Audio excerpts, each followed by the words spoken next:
All right, so the time is 3:15, which legally means we need to begin this session. So everyone can find their seats. One small suggestion I'm going to have, my cell phone is in my pocket. It's put away. I would encourage us for the next 30 minutes to be present if we could. If there's like a urgent call, that's great. You can take it, but if not, like let's go a little tech-free for the next bit. Since this is a human-centered design session, we'll be human-centered. So my name is Joe Heritage. I am the design lead here at Columbia University. I've been facilitating human-centered design workshops for the past 2 years. Before that, I got my master's at SIPA in international development. Before that, I spent 7 years in Kenya working in a refugee camp that managed a social enterprise. So I'm passionate about the intersection between human-centered design and sustainable development. And that's kind of what we're going to talk about today. So I'm thrilled to be joined by one of the luminaries of the design thinking world, which is a managing director at IDEO.org, Ben Chase. Let's give him a hand. Thanks for joining us.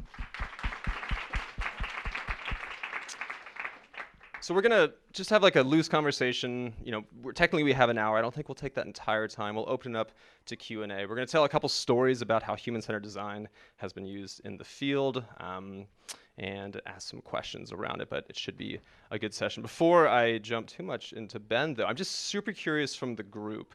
Before you walked into this room, who here had heard the phrase human-centered design? Strong. Okay, so of all those hands, who here would like to hazard a guess as to what they think human-centered design means? And you'll have to project so we can all hear. And all those hands have disappeared. Okay. Okay, from the floor, yes. Do you want to stand up? Sure. We like to be interactive, so. Taking a guess here, but human-centered design is design which is centered around a human being, so it's more empathy-driven. It's more about solving pain points than just innovating for the sake of innovating. Fantastic. Anyone else want to? Yeah, we can applaud for that. I like that. And yes, I saw a half hand over here. Yeah. I was going to say, like doing, I guess, like your due diligence and asking questions about like what people who are benefiting from whatever the project or program is actually want versus like just imposing your own ideas. Perfect. Imposing. I like that. Yes, and we'll take a final one here.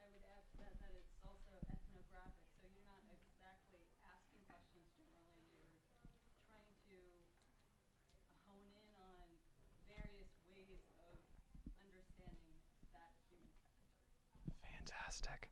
Thank you so much for embracing that. So, Ben, I want to ask you, how do you define human-centered design, and how does that work drive what you do at IDEO.org? Excellent. Is this on? Yes. Hopefully I can answer this question without falling off of this chair.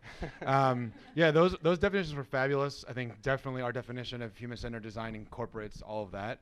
I think the things I would add to that that are really important is that great human-centered design sits at the intersection of a solution that's desirable to the folks who will use that, and also importantly and often overlooked, the people who will deliver that service or product or whatever it is feasible, something we can make, and is viable, something that will actually be able to sustain in the marketplace or sustain in the field. So when we think about HCD at IDEO.org, which is where I work, we are trying to get at the center of that Venn diagram. We never want to be hanging out in any of those spheres on their own. They're really fun. Our business designers love to nerd out in viability. Like, we can play spreadsheet game all day long.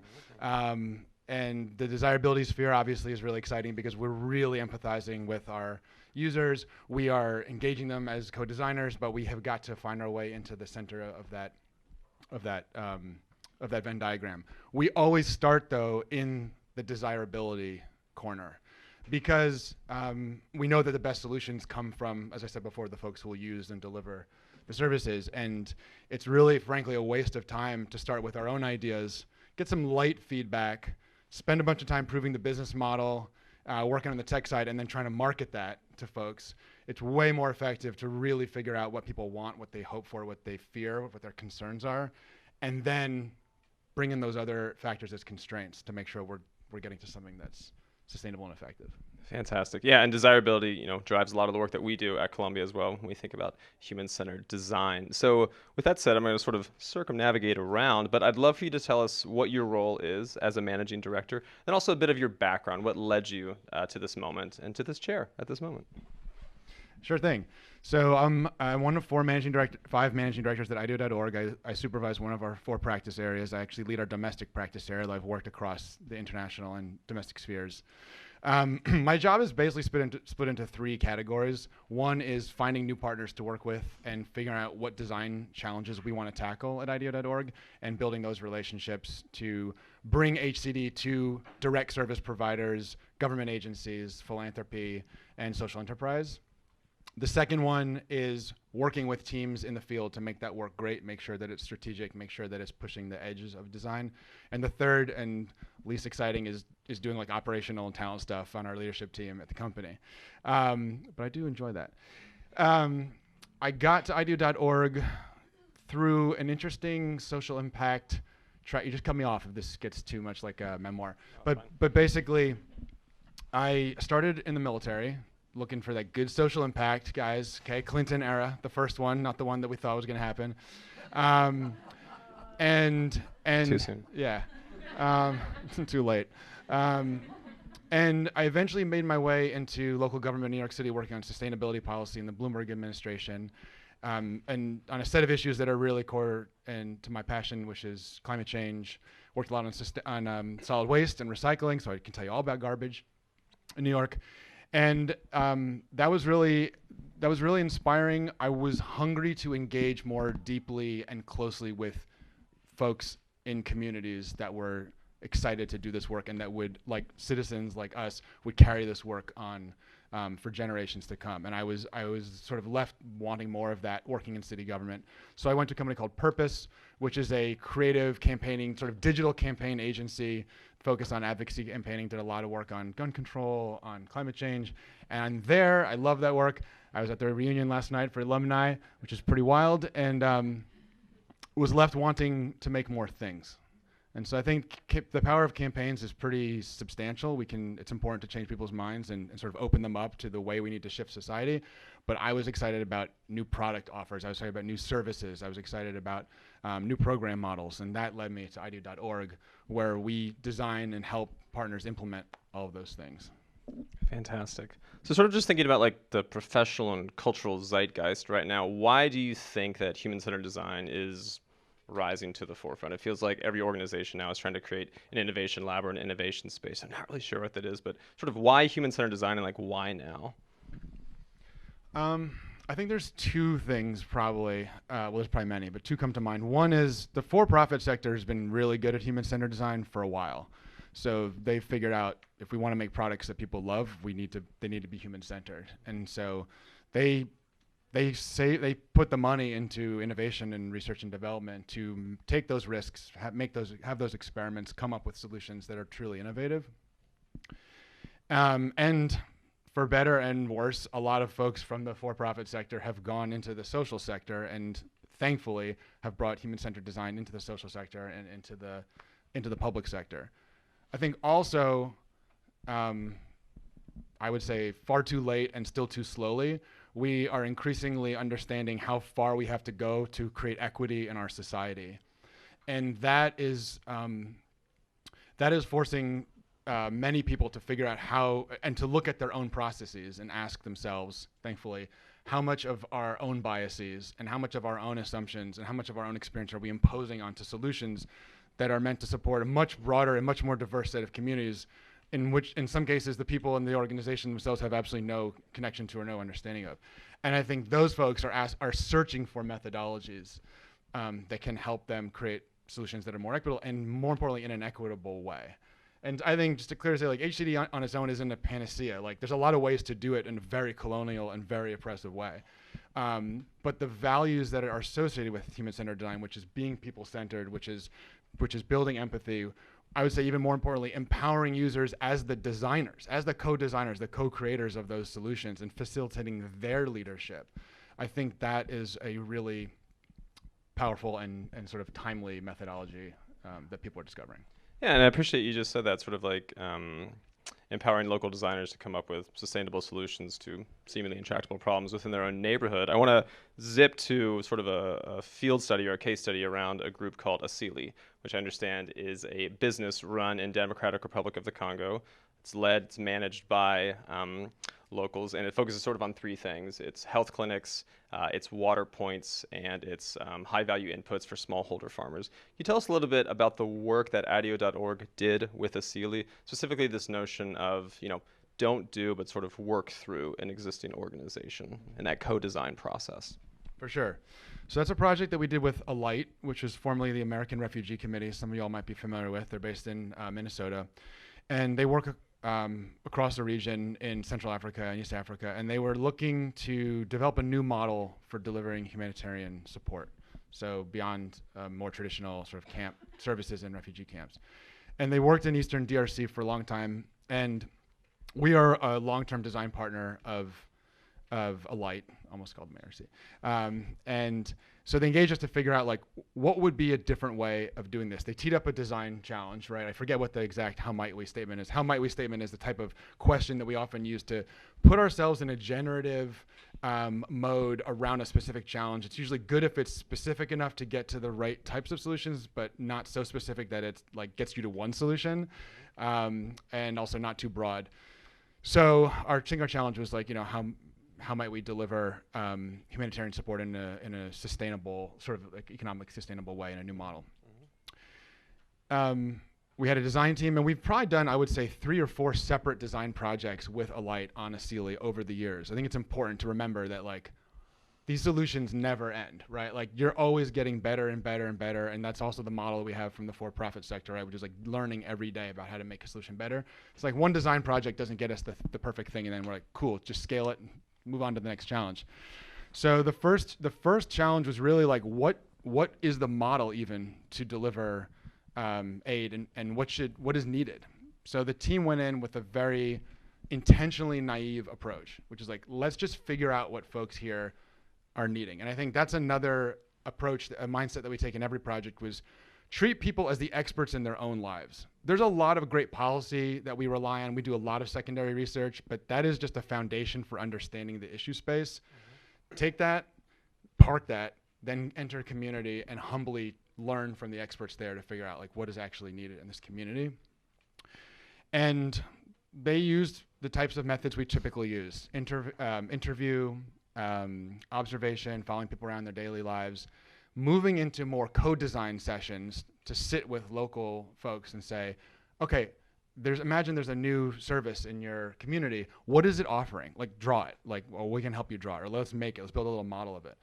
And through that process, they started to surface the things you mentioned, which are farmers want to make more money, obviously, and we helped them introduce potatoes, and now they are really successful with potatoes. There's a new crop to that area. People want quality health care. There's I think a 20% mortality rate under the age of 5 there. And one of the things that the team heard was that mothers would not go for prenatal care because they had no idea what it was going to cost. So there are a lot of things that started to crop up, which are some of these are pretty solvable problems if we just figure out how to design good service experience. And the third one was water. So there were tons and tons of solutions, but those are the ones that came out of this. Through that co-design process, there were about 5 or 6 women who seemed to really be excited about this work.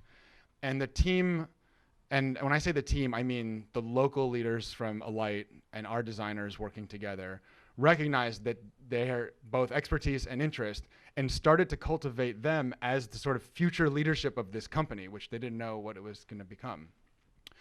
So through the work, we took those ideas. We then moved into a prototyping phase, which is great. We have a hunch that these are the services we should offer. Let's test it out. So the team did a bunch of experiments to test demands, to learn about what those services should feel like, what actual things should be offered, and that became Asili, which means foundation in Swahili, and that became sort of what this company. And they also designed the brand and sort of got the whole thing packaged up. In subsequent phases of work, our team was focused mostly on building the innovation capability of the local ARC team. And these women became employees at the organization, of the Asili organization. And the reason Asili is successful, and it's now a profitable company, is because these women were able to breathe life into the brand of Asili to make it something that was the pride of their community, because it was conceived and run by their community, not because fancy designers from New York flew in and did something special. Our work there is pretty much done now. That company is scaling through the region, opening more and more clinics. So hopefully I answered most of your question. Absolutely. But that's a really inspiring example for us of what great looks like when you are building the capabilities of the local team. And for us, at least talking to our students here at Columbia, and I think about human-centered design, a lot of it is about values and a mindset and behaviors. And I heard you say coming into the community with humility. Something else that I think drives human-centered design is empathy. That's sort of the Asili, if you will, the foundation of everything. Can you speak more to that notion of being humble and what it looks like to have radical empathy with your users? Absolutely. I think in our culture, we think of ourselves as the facilitators of getting to great solutions, not the folks that are going to come up with the best ideas. And I would say professional training for designers and for business designers and consultants is slowly moving in that direction. But mostly what you learn in the schoolhouse and like what's incentivized and what's recognized in things like Communication Arts Magazine and probably HBR is like having the greatest idea and the best analysis and articulating that in the most compelling way. So there's a bit of unlearning that has to happen. There are more and more programs that are teaching this that have sort of come on since my days in school have ended. So that's really exciting to see. But there's a little bit of sort of deconstruction that has to happen when designers come into this space, which is like, this is not an ad agency. We don't really care what your great idea is. We care what your great idea is to empower the community that we're working in to give that community to surface that great idea and how to empower that person to figure out what the right prototype is to learn how to make that service successful.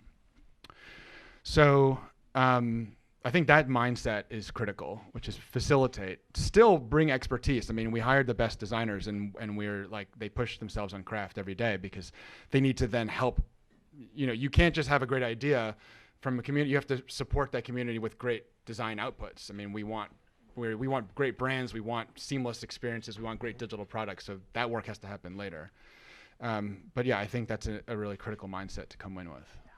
One follow-up question, which sort of was already answered, but I just want to dive into a little more. How do you ensure that co-design truly happens and that ideas are organic and weren't just sort of imported and planted elsewhere? How do you make sure that they're actually desirable and can be adapted or adopted?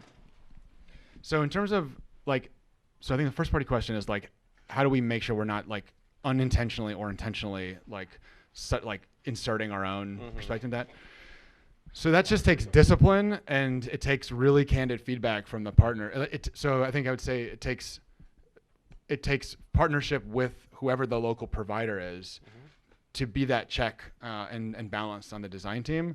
I think something that we're doing more and more, which we nicknamed like adjunct researchers, is doing the same thing that our Asili team did with that project, which is noticing folks from the community that are really excited and starting to move some of the design research process out to them. So we hire them onto the team, right? So in a lot of projects we've done recently, we will meet people that are really excited about what the challenge is or the solution, and we will hire them into the team, give them salary, give them some design research training, to try to remove even a well-trained design team with great values that is focused on building empathy and comes with humility is still bringing their own experience and their own bias into that world. So now we're trying to get like another layer deeper. So I think that is really helpful. Yeah, no, fantastic. Just another case study I want us to highlight. So there's more work you're doing in Uganda with a group called Kujaku. Can you tell us a bit about that, specifically how they've used data aggregation and collection to drive their design work? Definitely.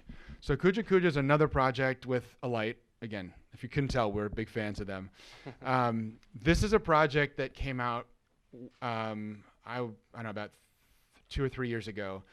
And the CEO of Alight, Daniel Wordsworth, basically said, I want to be able to show anybody, anywhere in the world, starting with my team, how highly or lowly the users of our services in refugee camps value those services. There's no transparency. I mean, in his perspective, right? There's no transparency. And I want our organization, and I want all the organizations that do this work in the world to value the users of these services the same way a company would value their customers. And so, like, how do I do that? And so we did another sort of cycle of like 3 or 4 design projects over the year, trying to figure out what that should even be. What is the, to what degree of granularity do we want to accrue data? What is the experience that a person has when they give feedback? How do they give feedback? What are we collecting feedback on? We had some really great missteps early on where there was like a feedback box at one of the water points. We prototyped this at a sort of with water distribution in a specific camp in Nakia Valley in Uganda. And sort of the early hypothesis was like point of sale, point of use, sort of like feedback. You guys have probably seen in the bathrooms at the airports, like, did you like this? First of all, who's touching anything in an airport bathroom? You gotta go. Well, yeah, forget about it. But it was a similar idea, like liked it, didn't like it. And one of the early prototypes had an LED in it. It was backlit, and at night it looked like a devil's face. Wow. Like it was super scary. So we were like, cool, get rid of that.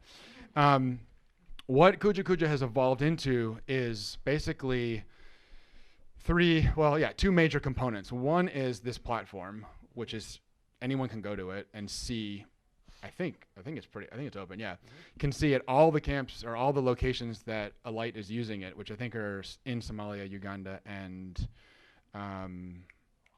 Rwanda.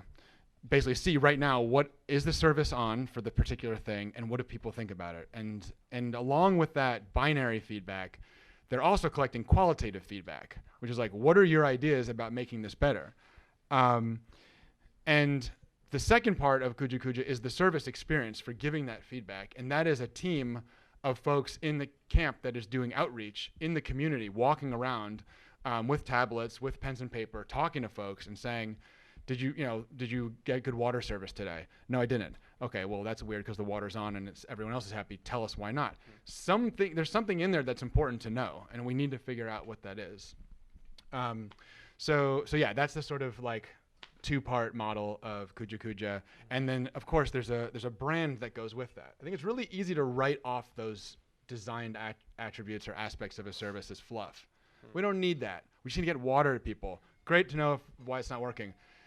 No, we don't want anyone to feel like they're having a charity experience. We want people to feel like they're getting the best service that they possibly can, especially folks who have been marginalized and oppressed, and we want to help empower them. And so this service should feel amazing. When you go and get service, you should feel empowered by it because you need that. And I think that's true for everyone in every community around the world. And I guess the third part of it is similar to the Asili project, is the team of folks, local folks who are running Kujaku in the camp and who are out there on the streets collecting feedback, and who are then the innovation team that are going back and saying, wow, we got a lot of feedback on this one thing we weren't expecting. What are we going to do about that? And really bringing the innovation process into their office and trying out new stuff and prototyping new solutions. Yeah, fantastic. And I love that notion that it's hard to ask questions about something you've created, and you have to be humble, but that feedback process is critical and will help you to iterate your solution really quickly. Couple more questions, and then we'll get to the audience. But I'm just really curious, I think the best way to phrase this, what's something that you didn't learn in the classroom that has allowed you to be impactful in your work as a designer? Stumped him.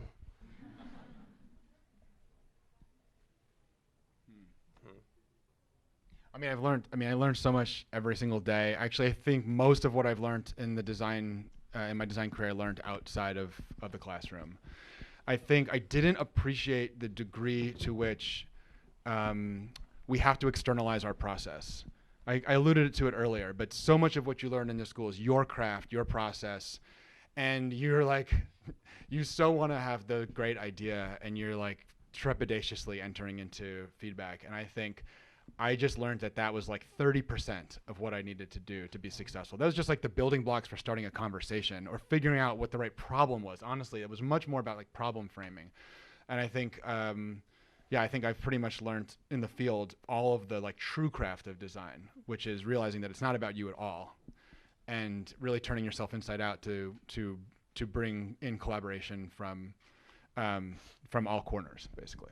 Fantastic. So final question, where do you think human-centered design is going next when it comes to sustainable development? What's the next frontier that you think it will try and tackle?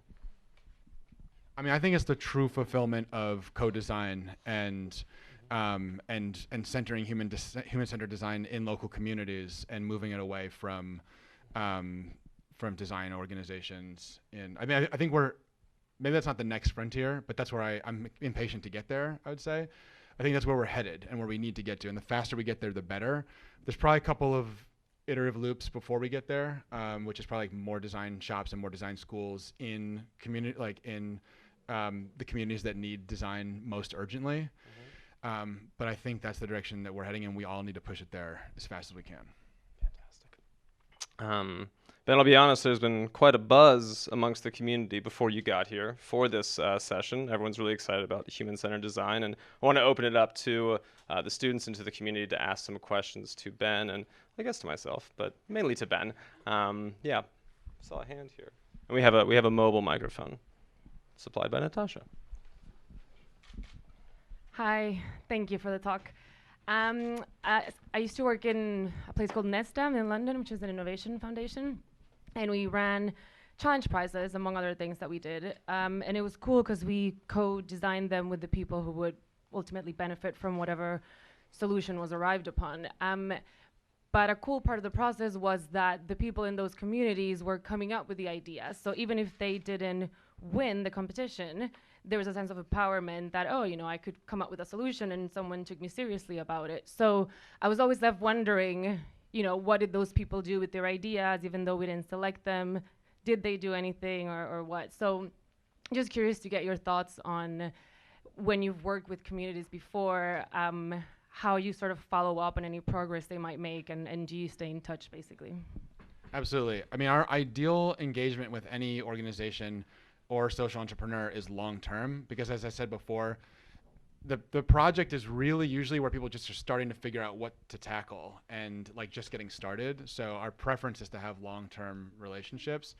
The program you described reminded me of one that we used to run called Amplify, which was a partnership with DFID and OpenIDEO. And similarly, we would have a cohort. It's a challenge model, and we'd have a cohort, and we would select usually 1% of the applicants each challenge round.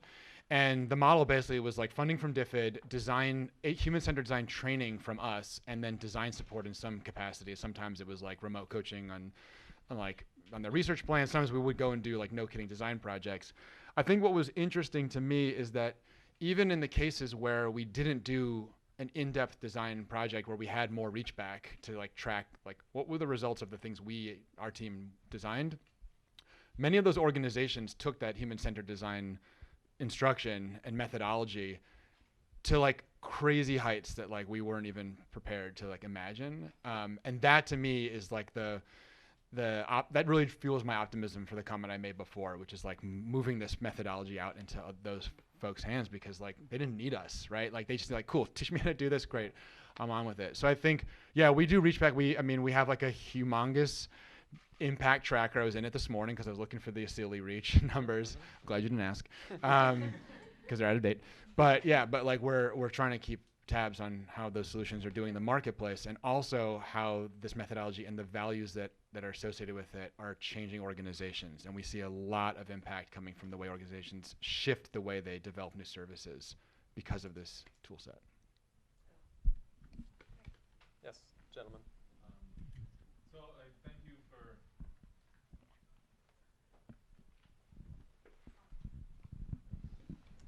thank you for talking about this and mentioning the goal of not becoming colonialist about it. So there's a two-part question. One is, so long term, how do you keep the project from falling into sort of a neo-colonial reliance on, I think, a light is what you call it. So how does that relationship work? And I'm just curious about how that. And then sort of related, how human-centered design comes into and didn't come into play into Columbia's expansion in Harlem, and how that kind of plays out still moving forward. So I'll let you take the second one. Maybe is there a provost here who can handle that? Yeah, on the first question, I don't know what the future sort of business model is for Alight long term. I think of all the organizations we work with, they have like some of the best values and intention around this. I mean, that's why they developed Distili, and that's why they developed Kuja. I think, so I can't speak for sort of their long-term plan. I would say like near term, the way that they've structured this company to be locally run and locally staffed and sort of set the direction on their own is inspiring to me. And I hope I hope and I believe that they hope it will be a model that will be replicated and that will shine a spotlight on the types of values that we want to see spread like through the whole sector. So not quite a direct answer to your question, but that's sort of where I see it from my perspective. I mean, I have no idea on the second question. It's above my pay grade, but we should ask the trustees and knock on President Bollinger's door and get an answer. So. How you see it could play out in long term. So say you're here right now, human-centered design has not been part of it. Is there a way to make sure that it's implemented moving forward? Just out of curiosity. Yeah, I mean, definitely. Like, there's no reason why not, right? I think like it all comes down to you know, how willing the key stakeholders are, you know, the sort of whoever's getting to decide where university expansion goes to make that a symbiotic expansion. And I'm sure that that's their intention. And this is a process that, you know, I would say is less prevalent in the architecture and development space. And I would be excited to see more of that, but that's a great opportunity for the university to say, we're going to get the greatest architecture, you know, partner, and we're also going to bring in a like community-focused HCD team, you know, probably not us, probably somebody else, to like sit and engage the community to figure out like how to make this like truly symbiotic. So absolutely, the methodology can go anywhere. Like there's absolutely no limitations. I do think that there's like, we had talked a little bit offline about like when to use it. There's like a when moment, which you can't just be like, oh, there's a problem. Like just, you know, a hurricane has just hit this like town. Like, no. Like people need to like get to the hospital and like get water. So I think there's like a moment, like a timing thing. But as to the challenge, if you have a community that you care about or multiple communities, especially if one of those communities has been oppressed or overlooked in any way, like definitely bring human-centered design into the process. Can I actually speak to that briefly in terms of the university and working at the university? That's not happening in the architecture for sure, but it is happening on a program level, on a services level, and I think that is an interesting way to look at human-centered design, is making sure that you're coming up with programs that actually serve a community need and working with whoever your constituents are to make sure that they're relevant and responsive. So maybe that's a little bit of a different twist on human-centered design, but I think it's definitely relevant in the programming and services space, which is happening at least to some extent within the university, providing some of the services to the community. I appreciate that transparency. Let's go here. Alessandro. Hi. Thank you so much for speaking. I just want to kind of touch upon your experience with Bloomberg, the administration, and how you feel that maybe they could have used human-centered design in ways. And I actually have a background in solid waste and in public health as well. So if you had any experience maybe with solid waste that you feel like they could have used human-centered design to better form their programs or laws. Another example I'm thinking of that went through the Bloomberg administration was the healthy sugar beverage limitation to a smaller size, and that had a huge backlash and didn't work. And perhaps if they used human-centered design in that planning process, maybe they would have approached it in a different way. I'm wondering if you could touch on that experience and if you ever thought about something like that. Yeah, no. Like, can we record you like talking political crap? Yeah, no. I think your observation is astute. I think my experience with government generally is there's basically like, how do we accrue the most public goodwill and eschew the most risk? And the result of that typically in any administration is pretty limited when it comes to being human-centered. I will say that we are working with the City of New York right now and with an amazing team of very human-centered leaders, which are totally inspiring to me. So I think that has a lot to do with them as individuals, but also the wave that you described, which is a growing awareness of the value, in part because the mayor's agenda is about equity, and so that methodology makes a ton of sense. But I think it has been disheartening over the last 20 or 30 years to see what I would say is a lot of programmatic value, but also truly political value left on the table, which is like people care and like want to do stuff. And if you hold it too close to your vest, if you're a politician, you're really missing out on a lot. And most importantly, for the sustainability of whatever that program is, because like, if it's your thing and then you leave and no one feels ownership of it, then like that's a lot of wasted time and money. Yeah, front row. Hi, DeCarlos from the business school. You mentioned the importance of co-design, which I think is pretty critical, right? Like almost in teaching a person to fish, right? And they can feed themselves for life. One thing in that is building trust within the community. So I'd like just get your thoughts on how do you go about that? And then additionally, any tips or methods that have been super successful in teaching people human-centered design? Excellent. So I think we operate mostly in a consulting model, so we always have a partner in whatever community we're working with that's going to deliver that service. So, because we don't deliver any services directly.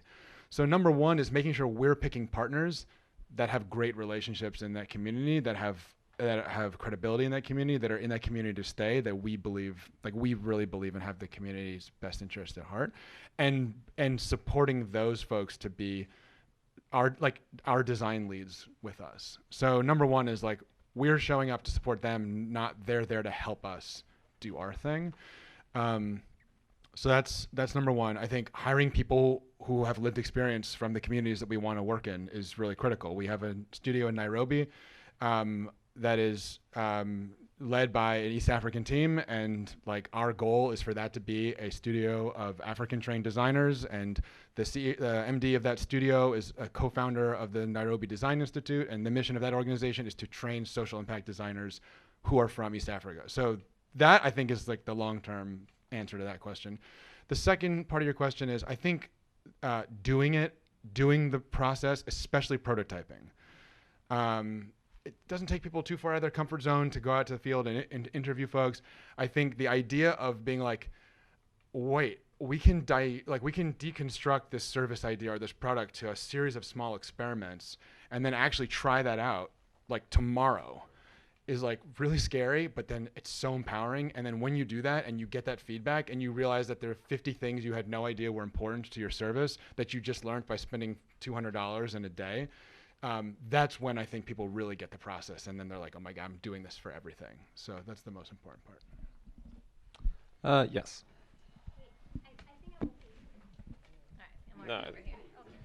Hey, thank you.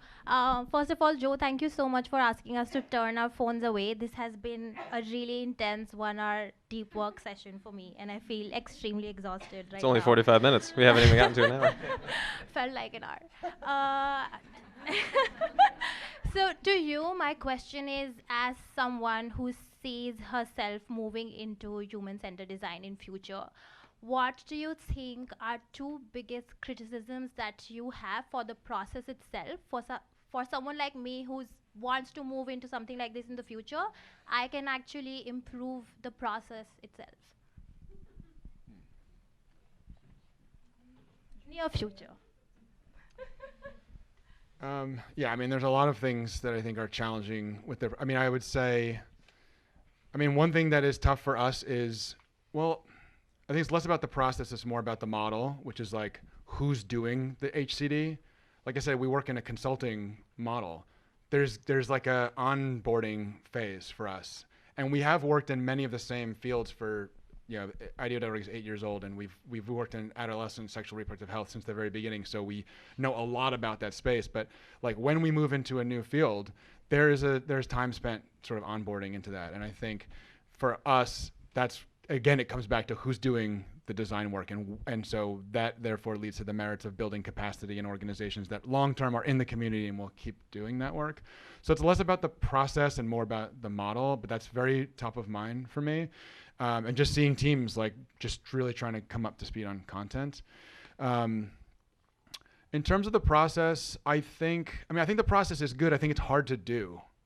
the way it's described. And human-centered design is usually referred to as like a series of diverging and converging sort of like arcs, basically, which is like starting early on, going really wide and like tabling all of your assumptions and your own ideas and trying to get a lot of input and inspiration, and then converging down and saying, okay, well, of all of these directions, let's pick a couple based on these constraints we've introduced. And once we've picked a direction, let's go wide again and totally reimagine how we could bring this to life. And I think that converging is hard. It's hard to like kill your babies. And I also think that the viability component of that Venn diagram takes a lot of hard work to really test out what are the models that are going to be viable. And I think when done wrong, a lot of time is spent on the front end of that process, and not enough time is given to the sort of the introducing those constraints at the end. But again, I think that's less about the process and more about how hard it is to do that process. Yeah, back row, gentlemen. Sort of mid-back row. Thank you. Fernando Concha with 17 Asset Management and CBS 18 alum. So my question is for both of you guys, actually. Have you used human-centered design in financial services products and investment fund design? That's number one. If yes or no, and if you can do an example. And the second one would be, when and how do you actually separate during the empathy stage when it's in the design sessions, when you have wishful thinking versus a team expertise that you bring on your experience and say, this is not viable? And how do you kind of contrast of keeping open and taking and then realizing, no, this is just wishful thinking, and not being like keeping the humility even when you actually have to, I don't know, center it a little bit. Sure, I'll work backwards. So the second question is basically being really clear, and this is what great creative leadership looks like. Are we in a diverging moment, or are we in a converging moment? And if we're in a diverging moment, nobody wants to hear anyone's brilliant ideas about like why this thing won't work, right? We want everyone to take those doubts and channel that into some new solution and be like, how could I beat that challenge? Or what could I learn that might open a new door? But then being disciplined enough to say, it's time to converge. And then figuring out what are the criteria by which we're going to make that decision. And sometimes that's someone's expertise. We have people who come from the health field, who are MPHs, who spent their sort of careers delivering service.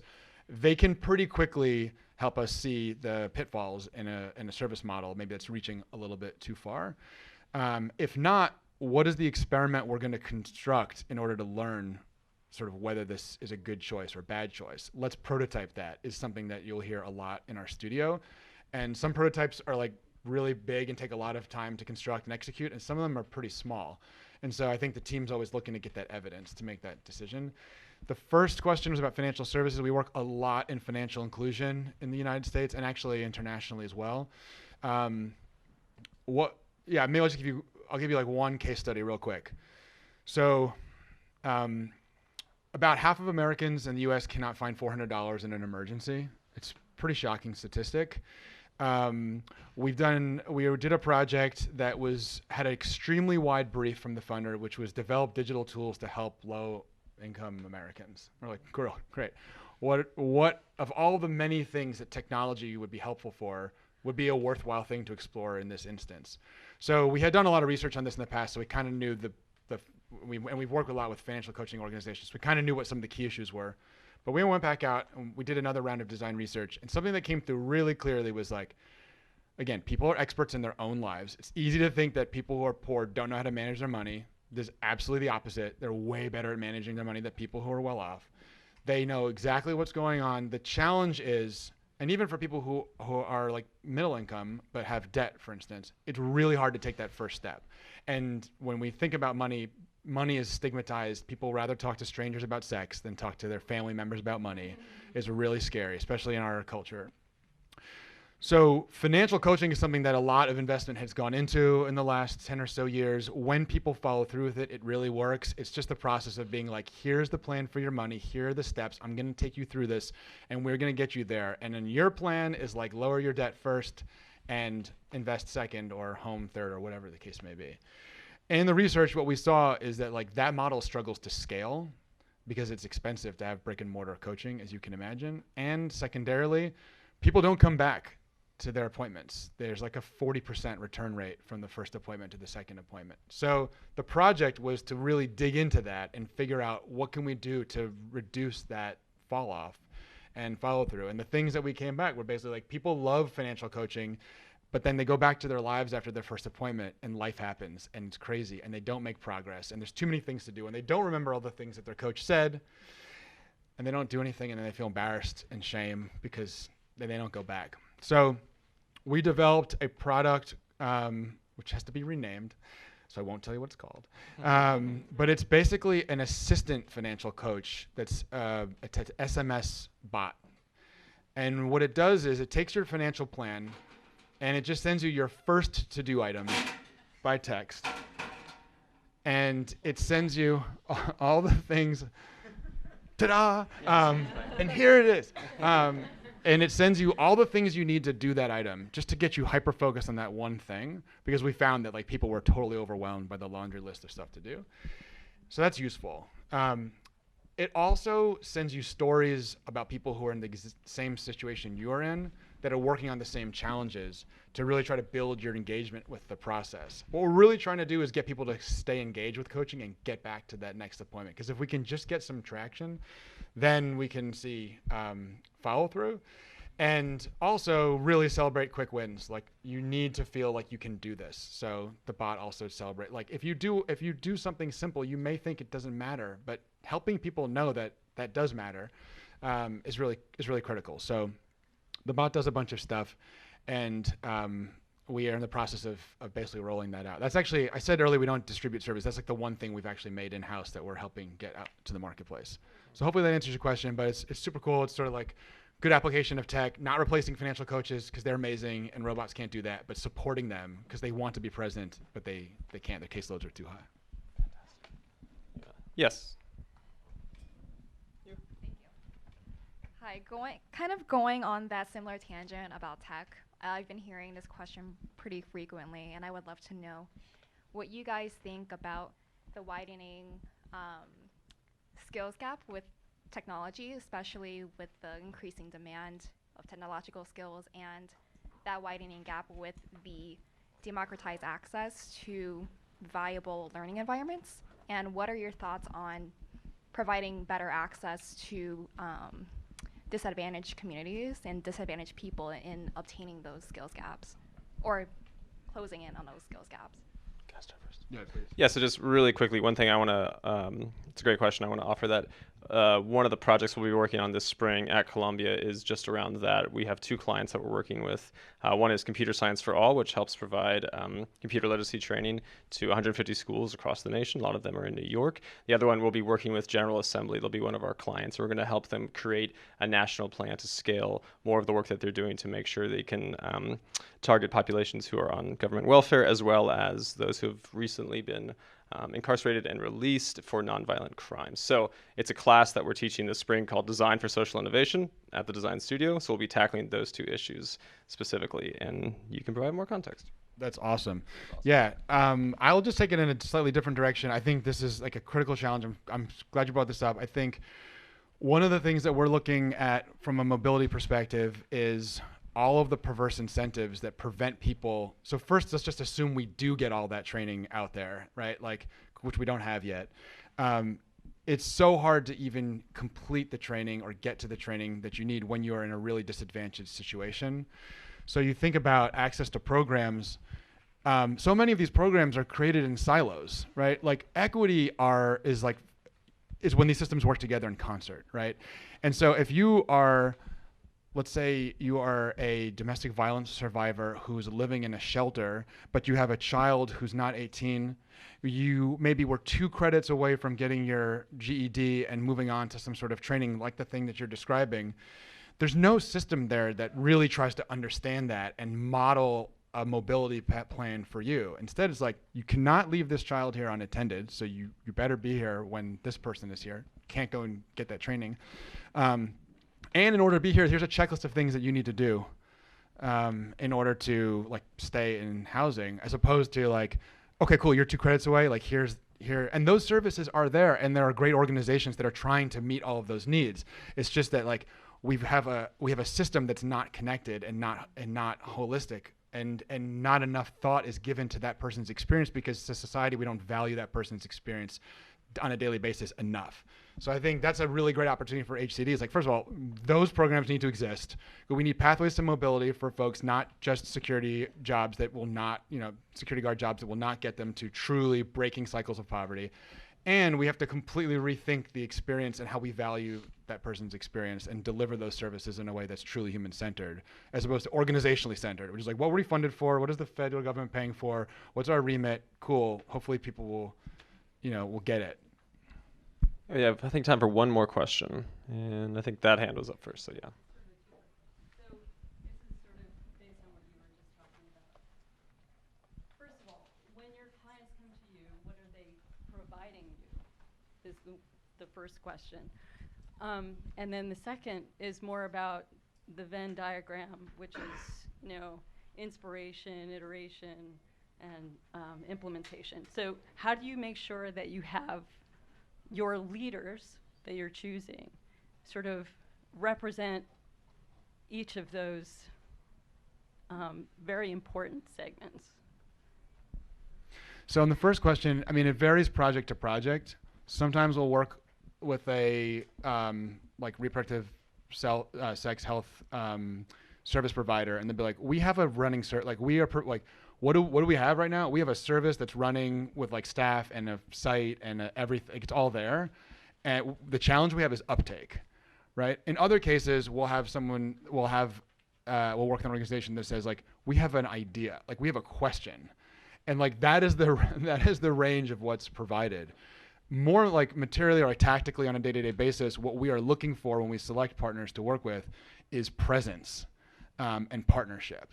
This work doesn't work if it's like, cool, here's the brief, like here's the problem, see you guys in 3 months with the answer at all. Because again, like this is their thing, it's not our thing. Like they have to own it, they have to go through the learning and understanding and like have that mirror held up to their own assumptions and really engage with the community to figure out like what is going to be the key unlock issue there. They have to go through the learning experience through prototyping. And again, we have varying degrees of success with this. Sometimes we get a lot of engagement. We did a project with a group called CPAL, the Childhood Poverty Action Lab in Dallas, on WIC, expanding WIC uptake. WIC is Women, Infants, and Children. It's a federal food benefit for moms. And their lead for food security was with us for the entire project and completely owns all the learning that came out of that and is now taking that work forward like gangbusters. But I think that has so much to do with her engagement in that work. And the second piece, I think you talked about the sort of like the 3 phases of the process, like first being inspired, then ideating and implementation. And it really takes, what that looks like is having folks not just with a diversity of crafts. So like I might put a communications designer who can really tell great visual stories, a product designer who can make the thing, and a business designer who's like an ex-management consultant who can figure out what the model is. But it also takes a mentality of people who can really push the team into that implementation phase when needs to be, and someone else who can really pull them out and say, guys, it's time to dream. And that's sort of like, are we converging? Are we diverging? So I'm glad you asked that question. It's just, there are all these sort of intersecting lists of what a good design team has. And some of it is skill, and some of it is experience, and some of it is mindset. And a lot of it has to do with how those folks work well together. And we spend a lot of time developing creative leadership for folks to really bring that team together and congeal in a really productive way. Sure, let's applaud. Let's do that. Yeah, perfect.